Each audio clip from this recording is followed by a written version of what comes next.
The data import log provides a way to review the results of an import operation and identify errors in items that were not imported.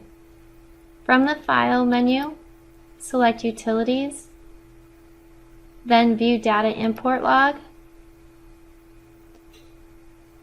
Select a date and optionally a time from the Available Logs column on the left.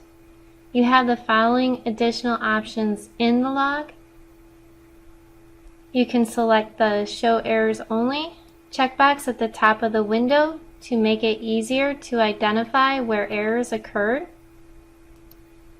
You can click a hyperlink in the entry, if available, to take you to the corresponding program area where you can review the record in question.